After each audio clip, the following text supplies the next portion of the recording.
12 great inventions we should thank India for. There's a lot that I don't know about who invented what. I'm gonna just keep it real. I don't know. And I'm sure maybe some of y'all just don't know either. Or maybe you already know and are screaming at the screen right now because I don't know and you do. Too bad, too sad. I'm gonna figure out at least, alright? So calm down, okay? I'm gonna figure it out right now. We all know that India is one of the oldest civilizations in the world, with a super rich culture and history. That's true. But did you know that some of the stuff you use every single day was invented in this country? From the buttons on your shirt to the shampoo in your shower. Watch this video till the end to find out what brilliant things we can thank India for. Oh, and don't forget to subscribe to our channel and turn on post notifications to keep up with our updates. What am I doing, bro? Alright, number 1. The zero.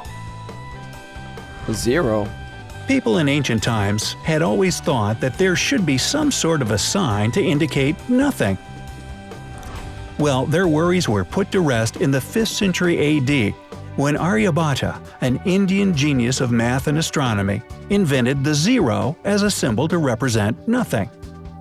Wow, that— it made addition, subtraction, and a slew of other mathematical operations a whole lot easier. You can see the oldest zero in existence carved in the wall of a temple in Gwalior, India. That is— If you're not a big fan of math and the invention of zero seems like nothing too important to you, just think, without it, we would have no binary system and no computers. How do you like that zero now? Yo, just think about that moment in time, right? Nothing's invented till it's invented, right? Wow, what a quote from Vision. How did you even come up with zero? You know what I mean? How did you come up with just a circle? Like, you know what? I'm gonna make it a circle, which means nothing. That's craziness to me. And he was known as a genius who would do all this math. That's awesome.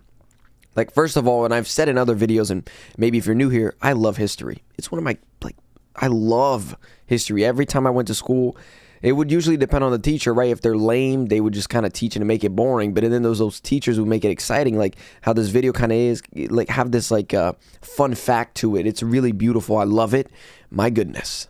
Let's keep going. Number 2. Rulers. The Indus Valley civilization was using rulers in 1500 BC and earlier. I would always play with them, like the rulers. Made from ivory, these rulers were found during excavations in what is present-day Pakistan and northwestern India. That's awesome, bro. Apparently, they were widely used in architecture with pretty amazing accuracy. They had units corresponding to 1.32 inches that were marked with extremely precise subdivisions within 5,000th of an inch. People are so smart, you know that? Chess. Oh, they invented chess? This I didn't know all-time this. top game for intellectuals is also an Indian invention.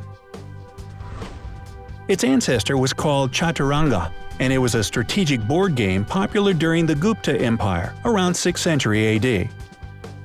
Look at that, bro. Like the chess we know today, this game had various pieces with different value and capabilities. That one looks cool. It also had an important king figure, and winning the game depended on the fate of the king. Another popular board game brought to us by India is Snakes and Ladders. Wait, I think I've played this one before. It was called CASHAPP, and it was invented by a 13th century poet and saint by the name of Gyandev. The snake stood for vices, while ladders were virtues. During India's time under British rule, the game made its way to England and later to the US. Number 4. I think I've played that one Plastic before. surgery. In the 6th century BC, an Indian physician named Sushruta created a huge reference book on medicine and surgery. It was one of the world's earliest works of its kind.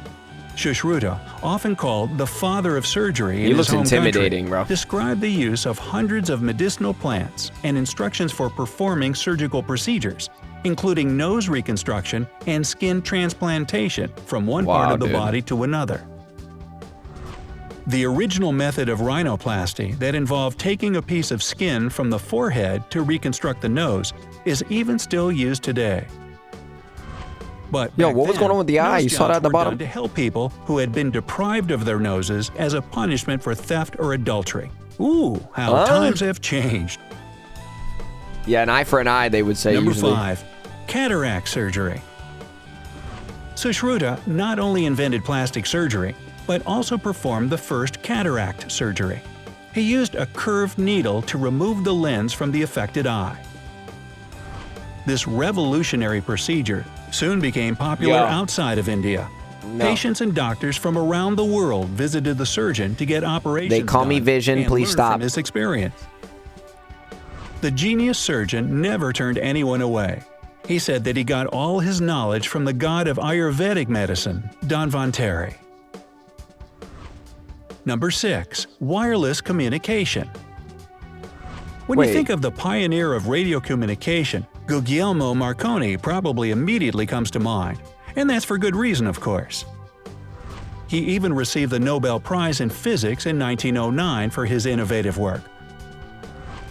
But Sir Jagdish Chandra Bose presented his discovery of radio communication waves to the public in 1895.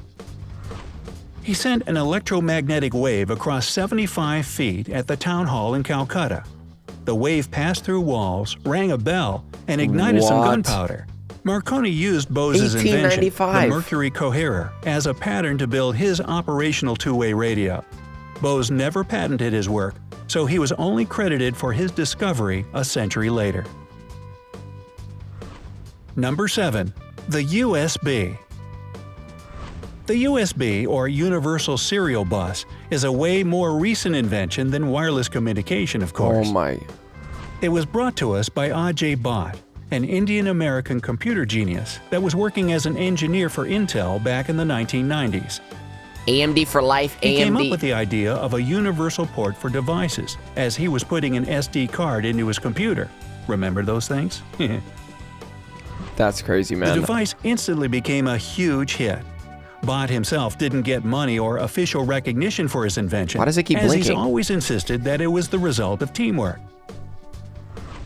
Today, the amount of USB devices used worldwide is over 10 billion items, making it the most used computer gadget out there. Of course, though. How do you think I plug in my mouse? Number 8. Yoga. Hit that like button if you've ever tried yoga. I have. I haven't, actually. If you keep practicing it and see the positive changes in your life, then you should thank India for it. The first yoga guru was Lord Shiva, also known as Adi Yoga. People in northern India were practicing this spiritual exercise over 5,000 years ago. Maybe I should try this. The word this. yoga was even mentioned in the Vedas, India's oldest sacred text. The Brahmins further developed the art of yoga and documented their experiences in a treatise with over 200 records. Indian Prime Minister Narendra Modi came up with the idea to celebrate Yoga Day on June 21st, and it's now an actual international holiday with millions of followers. Dude, I need to do it. I need to try Number 9. Natural fibers. Nothing feels better than the touch of natural cotton on your skin. We could have been deprived of this situation if it weren't for the bright minds of India. Unlike the ancient Greeks, who wore animal skins, the Indians started cultivating cotton back in the 5th and 4th centuries BC. They used cotton threads to produce fabrics that soon became a huge hit in the Mediterranean and beyond. Jute and wool also have their origins in India. And flush toilets were one of them. Believe it or not, home toilets connected to a complicated sewage system with canals, irrigation, and smart water management existed in the land of spices over 5,000 years ago. Pure genius. What? Is that brains of toilets? And Number 11. Shampoo. The word shampoo comes from the Hindi word shampoo, which means to massage or knead. That's how you say it in Portuguese. The substance shampoo was invented in India in 1762 and was originally used for head massages, hence the name. The first shampoo was made of natural oils and herbs. British colonial traders fell in love with the idea and brought it back with them to England. It took years for the original head massage oil to evolve into shampoo as we know it today. And now But it's fact billions. is fact. You have the Indians to thank for the beauty and cleanliness of your hair. Thank you, guys. Thank you. Number 12. buttons. This clothing staple is at the top of our list. So simple yet revolutionary, Yeah. the first buttons were found during excavations in Mohenjo-Daro, one of the largest settlements in the Indus Valley Civilization, yet again. Over 5,000 years ago, buttons were made of seashells and used as an ornament and not for fastening clothes. But they Whoa, had those two look way holes better. in the middle right from the start. So, are there any inventions on the list that you can't live without? Shampoo. Let's discuss it in the comment section. How do you think I Be keep sure to these- hit like and share this video if How do you think I keep these curls? Thank you, India. You see this? What if just lice start? Hey, no, look. Really though, this was fascinating. First of all, if you haven't watched, as I said before, like I've always loved history. It's a big thing that I genuinely enjoy. It's very fascinating to learn about the way things came about because they didn't just pop into thin air. You know, ideas generated from somewhere. It all started from somewhere. We all kind of grew whatever like this little thing was, this idea or maybe this invention, and grew into something way bigger. But it all started from somewhere, and that's the beauty of history and just life in general. We kind of get ideas from everything. We mold into our own shape as humans and as beings, and then we kind of take ideas from one another and grow and evolutionize. It's a beautiful thing. And look, speaking of evolution, this channel has evolutionized a ton. And I really want to say thank you so much for all the support. And I want to say thank you so much for watching. I really do appreciate it. Hey, if you liked it, leave a like. If you loved it, subscribe. If you want more, let me know down in the comments below. And yeah, till next time, guys. Peace.